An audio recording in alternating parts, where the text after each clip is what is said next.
Right before the long holiday weekend, my colleague Sarah made a grand announcement to the entire office. She declared with a voice loud enough for everyone to hear that she and the company's heir apparent were soon to be married. Invitations were passed around, and a wave of excitement filled the air, but as the ornate envelopes made their way from desk to desk, I noticed one was conspicuously missing from my own. Before I had a chance to wonder why, she was standing in front of me, her expression a mask of aggression. "If I'm not mistaken," she began, her voice dripping with accusation, "wasn't it you I saw getting out of my fiance's car the other day? I'm telling you this officially right now. Stay away from my husband. You're still so young. Why don't you try to do something respectable with your life instead of learning how to be a homewrecker?" The office fell silent, and then a murmur of agreement rippled through my coworkers. They praised Sarah for her directness and magnanimity, while their sideways glances and hushed whispers branded me as shameless. They said a girl like me had no business dreaming of such heights. From that day forward, my work life became a quiet nightmare. The project files I meticulously organized and stayed late to perfect would mysteriously disappear from the server by morning. My desk became a canvas for cruel messages, with the words "homewrecker" scrawled across its surface in bright red lipstick. On the day of the wedding, my presence at the venue was met with a chorus of sneers and shocked gasps from my colleagues. Sarah, upon seeing me, didn't hesitate to call for security to have me forcibly removed. Unfazed, I walked past them and took a seat directly at the main banquet table, a calm smile on my face as I watched the confusion unfold. "Sarah," I said, my voice clear and steady, "today you're marrying my father's adopted son. How could I possibly miss the chance to offer you my blessings?" The moment I had stepped into the office that day, I could feel a strange energy in the air. Sarah was at her desk, which was surrounded by a small crowd, and she was handing out handfuls of expensive chocolates. She announced gleefully that she was getting married over the holiday. From her bag, she produced a stack of thick, cream-colored invitations. "You all have to come," she insisted, her smile wide and triumphant. Chloe, one of the more sycophantic members of our team, flipped open her invitation and let out an exaggerated gasp. "You're marrying the heir to the company?" Sarah put a finger to her lips in a gesture of faux modesty, but her eyes sparkled with smug satisfaction. The hint of arrogance in her tone was unmistakable. "That's right," she said, lowering her voice just enough to make it sound like a shared secret. "I told you all a long time ago that I was destined to win his heart. And," she added, waving the invitation like a trophy, "here's the proof." I felt a knot of confusion in my stomach. I was well aware that my father had an adopted son. In fact, that same adopted son, Alex, had given me a ride to the office just that morning. How was it possible that I knew absolutely nothing about his impending marriage? By the time I surfaced from my thoughts, Sarah had nearly finished distributing the invitations. Several colleagues who hadn't received one yet were eagerly reaching out, calling her name so they wouldn't be forgotten. I remembered my father's advice to me before I started working here: to blend in, to be one of the team. So, following their lead, I extended my hand as well. Sarah made a slow circle of the remaining desks, and finally, she stood before me. But instead of handing me an invitation, she let out a short, cold snort, turned pointedly away, and placed the final envelope into the hands of the person sitting next to me. Thinking she might have just overlooked me, I raised my hand a little higher, a silent, hopeful gesture. But even after her bag was empty and everyone else was admiring their invitations, my hand remained empty. As I was about to awkwardly lower it, Sarah's gaze snapped back to me, her eyes glinting with malice. "Mia," she sneered, her voice loud enough to draw every eye in the room, "do you want to know why you didn't get one?" Instantly, I became the center of attention. I could feel the heat rising in my cheeks, a flush of embarrassment under their collective stare. I opened my mouth to say something, anything, but she moved swiftly, closing the distance between us until she was standing right in front of me. "It's because you're shameless." The insult hit me with the force of a physical blow, and I shot up from my chair. "What did you just say? What right do you have to talk to me like that?" She laughed, a humorless cutting sound. "Because you're trying to seduce my fiancé," she declared. My brow furrowed in genuine confusion. I pointed to the invitation on the desk beside me. Your fiancé. You mean Alex? That's me, she confirmed, interrupting me impatiently. You know it too. Alex and I are getting married, and you're trying to shove your way in as the other woman. She gestured for everyone to listen closely. I saw Mia with my own eyes this morning, getting out of my husband's car. I only found out after asking around that she's been chasing him for weeks, sticking to him like glue. I almost laughed. The idea was so absurd.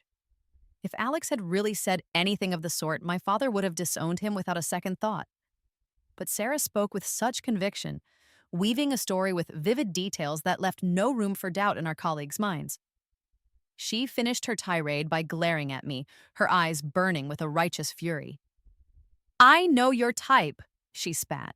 You pretend to be a hard worker, trying to climb the ladder, but in reality, you just use your body to get ahead by seducing powerful men. Today, because I'm in a good mood, and because my husband wouldn't waste a second glance on someone as common as you, I can let this go. Her tone suddenly shifted, becoming menacing. But if there's a next time, it won't end with just a simple warning. I was so stunned by the sheer audacity of her lies that all I could do was laugh, a hollow, disbelieving sound. My colleagues, however, seemed to have accepted her story as gospel. Chloe, who was standing nearby, crumpled up a piece of paper and threw it in my direction. Always acting so proper and professional, she sneered, clicking her tongue. Who knew you were this kind of person behind everyone's back? That designer bag of yours, she added, her eyes narrowing. Did you get some rich old man to buy that for you too? A wave of laughter erupted around the office. I glanced down at my bag. It was, ironically, the most inexpensive one I owned. On my very first day, the team leader, Mr. Henderson, had called me into his office. He'd pointed at my designer bag and outfit and told me, "Don't wear such expensive things to work. It's too high profile and gives people the wrong impression. People might not know who the boss is around here." I had taken his words to heart. That evening, I had my assistant commission a wardrobe of simple, custom-made work clothes and switched to a nondescript bag from several seasons ago. Chloe looked at me with open disdain. Are you just jealous that Sarah found herself a great husband? Do you think you can turn yourself from a sparrow into a phoenix, too? I bit my lip, pushing my bag further behind my chair, out of sight. I wanted to scream, to tell them that the so-called heir they were all fawning over was practically my brother. I wanted to ask them if they were here to do their jobs or to spread baseless gossip. Everyone, get back to your stations. My explanation was cut short as Mr. Henderson stormed out of his office, slamming the door behind him. Sarah, however, merely flashed him a sweet smile and sashayed her way into his office, closing the door gently behind her. When she emerged a few minutes later, it was Mr. Henderson, who personally held the door open for her, escorting her back to her desk. For a moment, she was the undisputed center of attention, with our team leader following her like a loyal attendant. Sarah's hard work this month has been evident to everyone, he announced loudly. Therefore, this month's Best Employee award goes to her. Does anyone have any objections? A chorus of agreement filled the room, but I couldn't stay silent. I raised my voice above the noise. Isn't the Best Employee award based on performance metrics? My performance was the highest in the department this month. Why was she chosen instead? I couldn't help the indignant tone in my voice. When I had first joined the company, starting at the most basic level, my primary goal was to prove my capabilities to my father. For the entire past month, I had worked tirelessly, driven by the singular goal of earning the title of Best Employee, so I could proudly show it to him. I had been waking up before the sun and staying at the office long after everyone else had gone home. My hair was falling out from the stress, and I was exhausted. Now, everyone was looking at me as if I were a fool. Chloe even adopted a mocking, high-pitched voice. I say, Mia, don't let jealousy consume you. Mr. Henderson has made his decision. Who do you think you are to question his authority? I pushed back, unable to let it go. Sarah was late 3 times this month and left early 5 times. She doesn't even have a perfect attendance record. On what grounds does she even qualify for this nomination? I was so angry I could feel my hands trembling. Sarah didn't say a word. She just cast a meaningful glance at Mr. Henderson, who stood beside her. He quickly took the hint and waved a dismissive hand in my direction, signaling for me to sit down. "Since Mia disagrees," he said, a smug look on his face, "then let's do this. All of Mia's performance bonuses for this month will be transferred to Sarah." He looked around as if he had just made a brilliant decision. That should settle it, right? A lump formed in my throat and I clutched my chest. "Are you insane?" As soon as the words left my mouth, Mr. Henderson's face darkened. He pointed a stern finger at me. "Mia, have you ever heard the saying, rank has its privileges? Here, I am the team leader and my word is the law. Who do you think you are?" I couldn't believe that this kind of blatant workplace bullying was happening in this day and age. Chloe clapped her hands, cheering him on. "Team leader, you have no idea how shameless Mia is. She's still trying to seduce the young master behind Sarah's back." As she spoke, she covered her mouth and let out a few titters. What a shame. She doesn't even have a sense of her own worth. Mr. Henderson's eyes lit up as he listened, and he gave me a slow, malicious once-over. "I wouldn't mind taking her on as a mistress, though." "Not a chance," Chloe scoffed. "Team leader, have you seen the kind of bag she carries? Unless you're some 70-year-old tycoon, you could never afford it." Sarah crossed her arms, looking down at me. "Mia, I was trying to be patient with you, but it's clear that everyone here despises homewreckers." I clenched my fists, my knuckles turning white. "I am not the other woman. Please stop spreading these rumors." But my words were lost in their laughter, like a joke they were all in on. Sarah just shrugged. "Say whatever you want. In any case, Alex and I are getting married soon. Consider this a final warning. If I ever catch you harassing my Alex again, I'll skin you alive." She spat the words through gritted teeth, and her expression sent a genuine shiver down my spine. Several other colleagues chimed in with their support. "Sarah, you're so beautiful and kind. If she dared to steal my man, I would have beaten her to a pulp long ago." I didn't say another word. I just sank back into my chair. The wedding was only a few days away, and I found myself looking forward to that day even more than Sarah was. Ever since I was a child, my father had sent me overseas to study. Feeling a void in the house, he and my mother, after consulting with me, decided to adopt a young boy. That boy was Alex. For years, my only contact with him had been through phone calls and video chats. It wasn't until I returned home to start my career that I finally met him in person. He was unfailingly polite and respectful toward me, almost to a fault. I told him more than once that we were family and there was no need for such formality. Later, when I mentioned that I wanted to work at the family company, he immediately offered to place me in a general manager position. My father had just laughed. "You're a paper tiger," he teased. "If I were you, I'd start from the very bottom and learn the business inside and out." My pride was stung, and I immediately made a bet with him. If I could endure the challenges and deliver outstanding performance, he would have to apologize to me. Little did I know that this stubborn decision would lead me into such an undeserved and bizarre predicament. The project I had been working on the night before had left me completely drained. I hadn't finished until 5 in the morning. When I woke up, I realized with a jolt that I was running dangerously late. Alex, seeing my panic, immediately offered to drive me to work. I never imagined that this simple act of kindness would be witnessed by Sarah, let alone twisted into something so malicious, branding me as a predatory other woman. My attempts to explain the situation felt feeble and were met with universal disbelief. The most frustrating part was that Alex was now out of town on a business trip, on a plane, and completely unreachable. My own sense of pride prevented me from calling my father and burdening him with these petty office squabbles. After hearing my weak defense, Sarah had burst into outright laughter. She held her stomach as if she'd just heard the funniest joke in the world. All right, she said, wiping away a tear of mirth. "I might as well tell you, Alex values his privacy immensely. Ordinary people would never be allowed at our wedding venue." She casually picked up a colleague's invitation from a nearby desk and waved it at me. "This is the real entry pass. I genuinely look forward to seeing you at my wedding, but if you really can't find a way in, I can always send you a video of the ceremony." Chloe, not to be outdone, slapped the invitation onto my desk with dramatic flair. "Mia, don't you dare go home crying under your blankets just because you couldn't get in and felt humiliated." I ignored them, took a deep breath, and began my work for the day. As for Mr. Henderson's attempt to transfer my performance evaluation to Sarah to curry favor, I dismissed it as utter nonsense that would never hold up.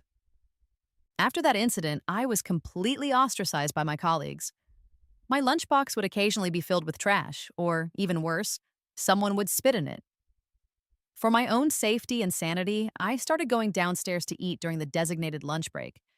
But when I returned to my desk one day, I found it had been completely vandalized. Scrawled across the desktop in large, garish lipstick letters were the words, "Homewrecker, die." I looked around the office. Everyone was watching me, their eyes filled with eager anticipation, waiting for me to lose my temper, to break down. Instead, I quietly retrieved some cleaning wipes from my drawer and began to wipe away the red streaks. In their eyes, I was nothing more than the other woman, a villain in their story. They believed they were acting as vigilantes, seeking justice for Sarah. The actual truth of the matter was of no interest to them. Everyone seemed to agree that I deserved this treatment, that a woman who climbed the social ladder by seducing another woman's husband deserved every bit of scorn they could heap upon her. But the more they pushed, the more a strange sense of excitement grew within me. I just never anticipated that my repeated concessions and my quiet endurance would only embolden them to go even further. On the fourth morning after the initial confrontation, as soon as I turned on my computer, I sensed that something was wrong. The proposal, the one I had poured my heart and soul into the previous night, was gone. It had vanished. I frantically searched through every folder on my drive, every backup file, but found nothing. The client was expecting to see that proposal this afternoon. A cold sweat broke out on my forehead as panic began to set in. "Where's the proposal? Where is my proposal?" I muttered to myself, my voice trembling.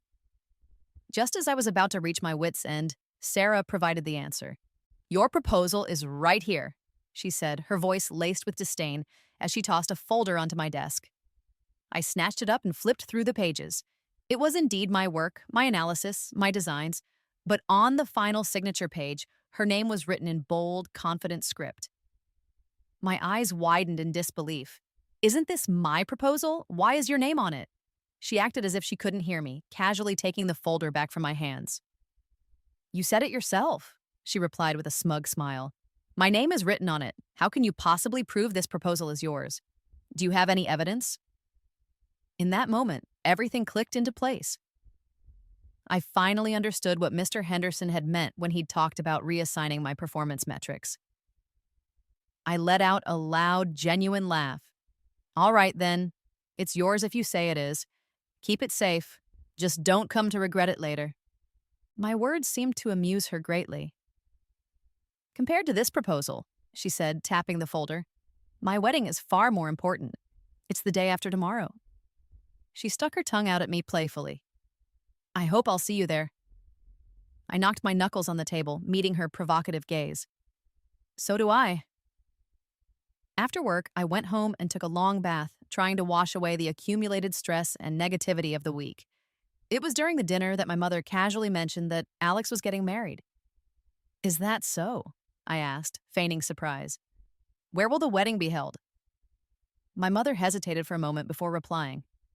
"Your father said we could just hold it at our old family house." I nodded slowly. The old house, a sprawling estate left to us by my grandparents, was legally under my name. That night, for the first time in weeks, I slept soundly. The next morning, Sarah had already filled the company group chat with numerous photos of the venue. "This is my wedding venue," she captioned one. "Everyone will need to present their invitation to enter." At the end of her post, she specifically tagged me. "Mia, I hope we can see each other then." I was engrossed in reading the comments when Alex knocked on my bedroom door. He seemed a bit uneasy as he stood in the doorway. "Sis," he began, "I'd like to ask you for a favor." "What is it? Just tell me," I said. He scratched the back of his head sheepishly. "Well, Dad is still abroad and won't be back in time, and Mom's health hasn't been the best these last couple of years. The forecast says it's going to be windy and cool tomorrow, and she really shouldn't risk being out in it. I was thinking, would you be willing to be the official witness for me and my wife?" A secret thrill went through me, but I maintained a calm and composed expression as I agreed. The next day arrived quickly. To make up for his absence, my father had arranged with the event staff to set up a live video call so he could watch the ceremony. I took my designated seat at the head of the main table, patiently waiting for Sarah's arrival. The first guests to enter were my colleagues. They came in tentatively, not daring to look around too much, simply keeping their heads down as they scurried to find their assigned seats. Soon after, Sarah made her grand entrance. She was a vision in a flowing white wedding dress, and her appearance prompted a wave of fawning and flattery from her colleagues. "Alex is still getting changed," she announced. "I'll go to the main table to propose a toast first." As her figure drew closer, my own excitement began to build. Sarah picked up a wine glass from the table, lowered her head in a gesture of respect, and began. "Sister, thank you for coming to my wedding." The next second, she looked up and her eyes met mine. Her expression was one of pure, unadulterated shock, as if she had just seen a ghost. "Mia, how in the hell did you get in here?" As she spoke, she started pulling at my arm, trying to drag me from my seat. "Get the hell out of here. This isn't a seat you can sit in." I firmly shoved her arm away. "Why on earth can't I sit here?" "Security! Security!" she shrieked. "Someone get this woman out of here." Her voice was shrill and loud, and our colleagues, hearing the commotion, began to gather around. "Mia, are you really this persistent?" one of them hissed. "Get out of here now. Don't ruin Sarah's big day." Confused, I held up my arm, which was still being tugged. "My younger brother is getting married today. As his sister, I came to give him my blessings. What's the problem?" Sarah was extremely agitated, shouting at the top of her lungs. "Where are the security guards? Where are they? Why was someone like this allowed to get in?" "Security! Security!" she screamed desperately, her face flushing a deep red from the exertion. Most of the other wedding guests were now casting curious glances in our direction, but Sarah seemed completely oblivious. "Where is everyone? Have they all dropped dead somewhere?" She turned to glare at me, her eyes filled with a furious resentment. "Mia, I really underestimated you. You didn't sneak in here after seeing those pictures I posted in the group chat, did you?" Having witnessed her shameless behavior before, I wasn't surprised at all to hear these words come out of her mouth. I just shook my head. "I've already told you, I'm Alex's sister. Why won't you believe me?" "You're lying!" Chloe rushed up to me and tried to drag me away herself.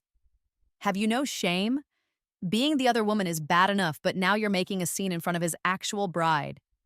She grabbed my arm and yanked me up with surprising force. More and more guests were now staring openly at our little drama. Sarah seemed to have noticed the attention and let out a cold, triumphant laugh. "You claim to be Alex's sister, so tell me, how come not a single person here recognizes you?" I spread my hands helplessly. "I was sent to study abroad when I was a child. I've been away for years. Isn't it perfectly normal that they don't know who I am?" At this point, Sarah seemed convinced she had caught me in a definitive lie. She shouted excitedly, "Stop your nonsense. My wedding is about to start. I demand that you get out immediately." Just then, a group of uniformed security guards finally arrived. Sarah, with a strong sense of righteous indignation, pointed a trembling finger at me. "How did you let this happen? How could you let someone like her in? Didn't we agree beforehand that only guests with invitations could enter? Do you think she could possibly have one?" She waved her hand dismissively. "Quickly, get her out of here for me." The security guards initially looked like they were about to take action, but they froze the moment they got a clear look at my face. Seeing their hesitation, Sarah stomped her foot in frustration. "Get her out of here now!" All the colleagues gathered around were looking at me with expressions of pure disgust. "Just leave already. Aren't you embarrassing yourself?" "Yes, Mia. Must you ruin Sarah's happiness? How shameless can you be?" "If I were you, I would have dug a hole and buried myself in it by now." The louder they scolded me, the more pleased Sarah looked. Anger has a way of making people lose their rationality and their ability to think clearly, and Sarah was a prime example. She was firmly convinced that I had snuck into her wedding through some extreme, desperate method and had even brazenly sat at the main table just to provoke her. I just quietly watched her spiral, letting her burn herself out. After a long while, she seemed to calm down slightly and stared at me intently. Suddenly, a faint, knowing smile spread across her face. I know what this is about now. I looked at her, my curiosity piqued. You know what? You're jealous, she declared. You're jealous that I'm the one who gets to marry Alex and you can't. She bit her lip, a calculating look in her eye. All right, then. Since you insist on watching the ceremony, I suppose I can allow you to stay. I looked at her with a half smile playing on my lips. The reason I am able to be at your wedding is because I am your husband, Alex's sister. As for why you've never heard of me, it's because I. Stop this nonsense! My words were cut off by Chloe, who was standing nearby. Do you think we don't know whether the young master has an older sister? I raised an eyebrow. Oh, you actually know? Chloe patted her chest confidently. Of course I do. His sister is still living abroad right now. Suddenly, as if realizing something profound, she pointed an accusing finger at me. So you knew about this too. That's why you're pretending to be her, isn't it? I was left utterly speechless, unable to utter a single word in response to such convoluted logic. Amidst the pointing fingers and hushed whispers of the surrounding crowd, Sarah's temper flared up once more. Mia, for someone of your low status, I'm already doing you a massive favor by letting you catch a glimpse of my wedding. She crossed her arms defiantly. But now you have to get out.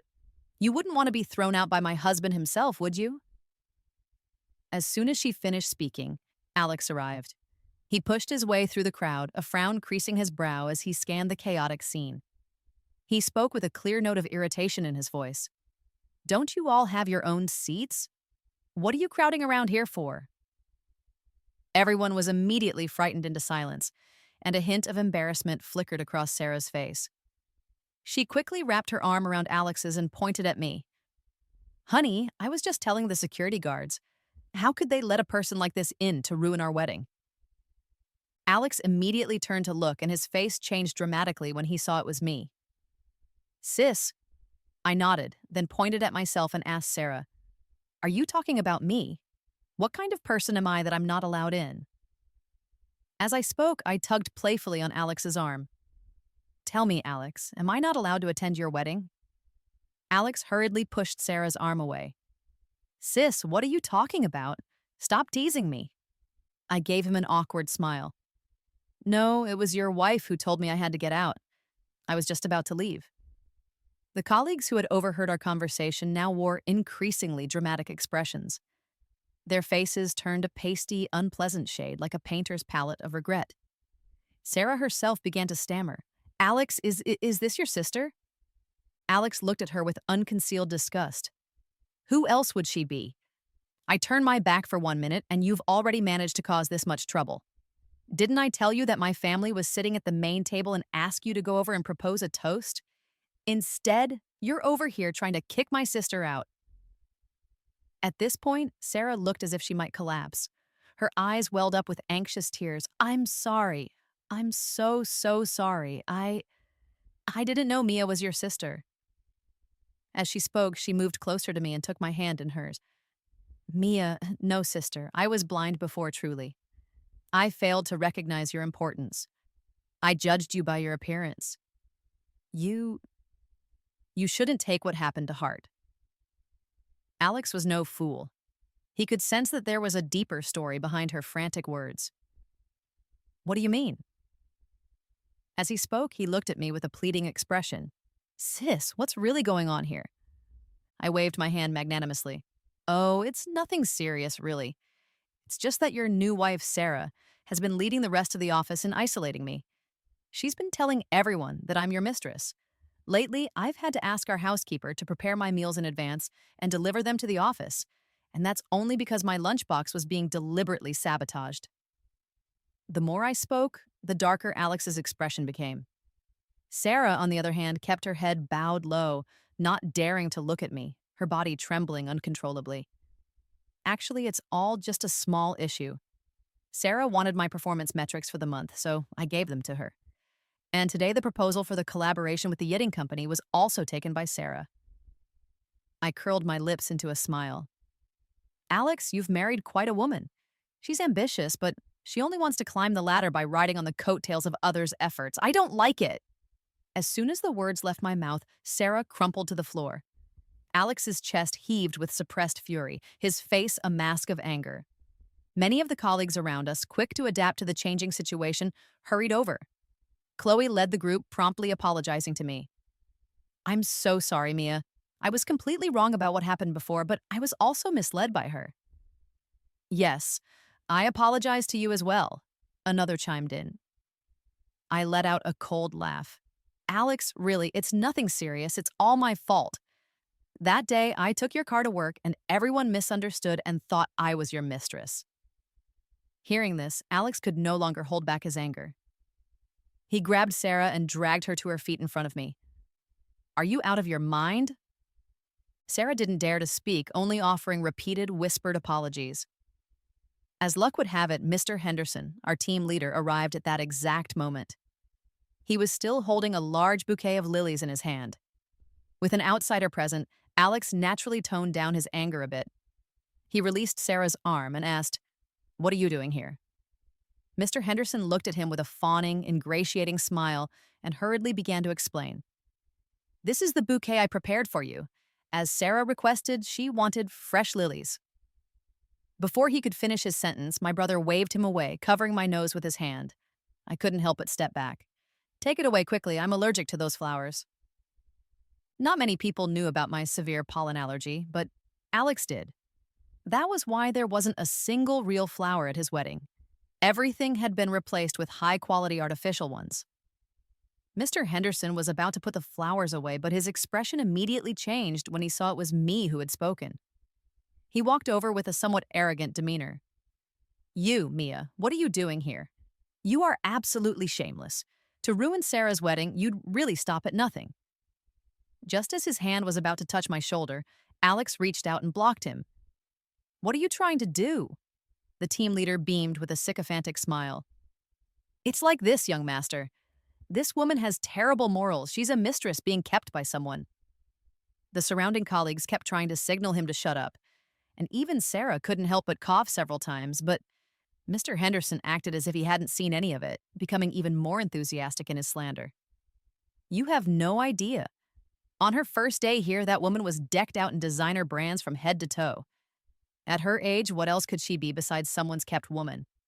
And her professional skills are terrible too. I was already planning to fire her. I was listening on the side, and my own anger flared up instantly. Just because I dress well, you assume I'm being kept? Couldn't it just be that my family is wealthy? Do rich people not have daughters? Mr. Henderson was taken aback by my retort and spoke with slightly less confidence. He decided to throw caution to the wind and snapped, "Cut the crap! Don't think that just because the boss's son is here, you've got someone to back you up. He's Sarah's husband. Who the hell do you think you are?" My brother beside me couldn't hold back any longer and was about to speak when I stopped him. Then what gives you the right to say my performance is lacking? In our office, I have the highest performance metrics. I work diligently every single day. If you hadn't arbitrarily given my performance credits to Sarah, I would be the one receiving the Best Employee award right now. Chloe quickly chimed in, eager to get on the right side of the situation. Yes, team leader. Mia is clearly the best employee here. Mr. Henderson, having his pride wounded in front of the young master, was visibly furious. Chloe, what business is this of yours? He completely ignored Chloe's desperate attempts to signal him and took a step closer to me. Mia, it's bad enough that you're slacking off and have no performance to speak of, but now you dare to question my authority in front of the young master. As he spoke, he walked over to my brother, his expression pleading. Young master, you must stand up for me. Alex couldn't hold it in any longer. He shoved Mr. Henderson in the face, knocking him to the ground. Do you even know what you're talking about? That's my sister. How much performance she has. Do you think I don't know better than you? The team leader, who had been struggling to stand, completely lost his strength and collapsed back onto the floor. What? Mia, you... I helplessly spread my hands. Save your words for the police. Alex's wedding was well protected, with security guards stationed outside and local police officers on patrol. I pressed a call button on a nearby service phone, and 2 officers arrived almost immediately. Seeing that I was serious, Mr. Henderson, still on the ground, completely panicked. He scrambled frantically to my feet. It's my fault. I'm a petty person. Please don't take it to heart. Those things I said earlier were just jokes. I asked him incredulously, "You mean calling me a kept woman was also a joke? And giving my performance bonus to someone else without my permission was also a joke?" "Team leader, your sense of humor is a bit too much. I can't take it." With that, I kicked him away. Then I showed the audio recording on my phone to the police. "I'm suing him for defamation and violating my personal rights." The police didn't hesitate. With both physical evidence and multiple witnesses present, Mr. Henderson was dragged out without mercy. Sarah, who had witnessed this entire scene, was completely stunned. Realizing I was not someone to be trifled with, she began pleading with Alex. I looked calmly at my younger brother, then pointed at Sarah beside him. "Is your taste really this bad?" I asked. Alex blushed and scratched his head awkwardly. He seemed somewhat irritated. "Actually, I don't want to marry her either, but I felt like I had no choice." Sarah, with tears still glistening in the corners of her eyes, grew anxious upon hearing his words. "What did you say? You don't want to marry me?" More than his words, what hurt her the most was the sound of stifled laughter from her former colleagues around her. Most of these people were classic sycophants who flattered the powerful and bullied the weak. Having witnessed the scene with the team leader, their attitudes towards me had changed in an instant. Chloe even stood up, positioning herself as a champion for justice on my behalf. "Sarah, back in the office, you deliberately led us to misunderstand Mia as the other woman." Another colleague quickly chimed in. "Yeah, when you sent out the invitations, you intentionally excluded Mia. Wasn't that your way of warning us not to associate with her? And you even privately contacted the team leader and had him transfer Mia's performance metrics to you. Isn't what you were doing just classic workplace bullying?" The two of them were working in perfect harmony, and it almost amused me. Sarah looked at them in disbelief. "When did I ever tell you to isolate Mia? What nonsense are you talking about? Now you're trying to pin all the blame on me? Dream on." Chloe raised her voice. "Isn't that the case? Have you forgotten when you told me to write homewrecker on Mia's desk?" The other colleague also refused to back down. "And do you want to deny telling me to stomp on her lunchbox?" Their incessant arguing was giving me a headache. Alex, noticing my discomfort, directly called the security guards over. "Get them all out of here. How did these people even get in?"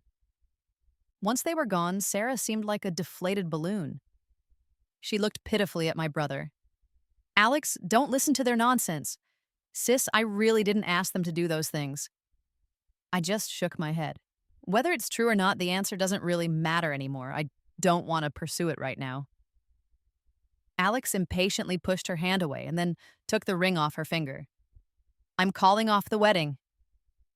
If I had known you were isolating my sister and bullying her like this, I would have kicked you out of my life long ago. What right do you even have to stand here and talk to me?" Sarah was completely stunned, her eyes wide with disbelief. "What did you say?" Alex called for security again. "I've made myself clear enough. You dare to disrespect my sister? What's next? Are you going to try to overturn the heavens?" Sarah was crying her eyes out, desperately tugging at Alex's arm. "No, don't. I didn't know you had a sister. Did you ever even consider me as your girlfriend? As family? Only today did I find out you have a sister. What about your parents? Why didn't they show up on your wedding day?" She seemed to lose her mind as she lunged forward, clinging desperately to Alex. Everyone's attention was drawn to the intense scene, but Sarah acted as if she didn't notice, crying and shouting uncontrollably. "I don't want to break up with you. You can't do this to me. You never told me anything about your family." Alex sneered. "So, does that give you the right to bully other people because of my status? If she weren't my sister, would you have ever apologized? You wouldn't have." He tore Sarah's hands off him. "You're only with me for the status, aren't you? Isn't it just about feeling superior to everyone else? Get out of here now. If you leave, I might still let you keep a job in the future." Seeing Alex's determination, Sarah turned her attention to me. "Mia, sis, please, can you put in a good word for me? I really know I was wrong. Please talk to Alex for me. I can't break up with him." I pushed her away with one hand. It wasn't that she had realized her mistake, but rather that she knew her life of wealth and privilege was about to end. and that terrified her. Alex is an independent person. I can't make decisions for him. Sarah's face turned ashen as she played her final trump card, clutching her stomach. I'm pregnant, Alex. You can reject me if you want, but you can't reject your own child. I secretly rejoiced in my heart. I had finally been waiting for these words. The night before, I had found Alex and asked him why he was so intent on getting married. He was filled with regret. I don't want to either, he'd said, but I have to take responsibility for her. I was puzzled and asked him to explain. He stammered as he told me the story. It turned out that 2 months ago, he had attended a business dinner where he was plied with alcohol until he was completely drunk. He lost consciousness, and when he woke up, he found himself in a hotel bed with a strange woman beside him. That woman was Sarah. She hadn't asked for anything, not even money. I had to laugh when I heard that. Sarah's ambition was truly something else. After she refused the money, my younger brother felt extremely guilty and arranged for her to join the company. But the human heart is never satisfied. It's like a snake trying to swallow an elephant. Sarah's motives were never pure. A month ago, she had reached out to Alex, telling him she had gotten pregnant that night. She claimed the child was growing, and she couldn't afford to raise it alone. Alex, feeling even more guilty, immediately promised to take responsibility. Sarah's one demand was that they get married immediately. It all happened so suddenly that my father couldn't make it back in time. Deep down, my brother didn't want to get married, so he kept putting it off. It wasn't until the day before yesterday that he finally told the family about the situation. Sarah's words seemed to calm my brother down, and I clapped my hands together. You have a baby in your belly? Suddenly, being the center of attention again, Sarah felt a bit guilty. Her speech became a bit stuttered. Yes, I'm pregnant. You must take responsibility. Hearing this, my younger brother hesitated again. I reached out my hand. Let the doctor come and take a look. We'll know soon enough if it's a pregnancy. As soon as these words were spoken, Sarah immediately started cursing, calling Alex heartless and a scumbag, saying he had become arrogant and worse than an animal. The moment Alex explained the reason for the marriage yesterday, I guessed that Sarah was lying. I knew she often secretly drank alcohol in the office, and being a woman, I also knew her menstrual cycle still came as usual. So I had arranged for our family doctor to be on standby in advance. Sarah's shrewish demeanor successfully extinguished the last bit of patience my brother had for her.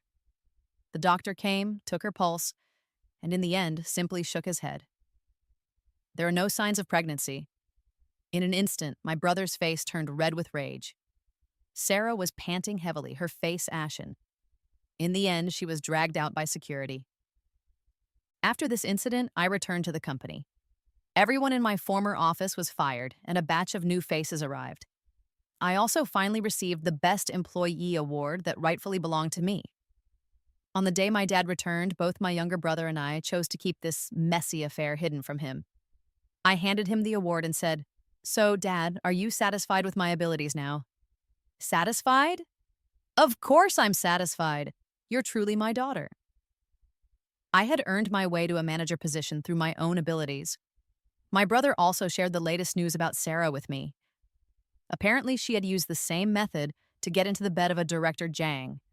But before anything could happen, she was caught by his wife. Mrs. Jang was a notoriously fierce woman who, upon finding them, had directly broken both of Sarah's legs. In the end, they compensated her with a sum of money and the matter was settled. I nodded in agreement. This outcome was indeed fitting for someone as restless and scheming as Sarah. Later, while eating at a night market by chance, I spotted Chloe there, holding skewers in one hand and a dipping sauce in the other, working as a vendor. It seemed no reputable company would want to hire someone with such a disgraceful mark on their record,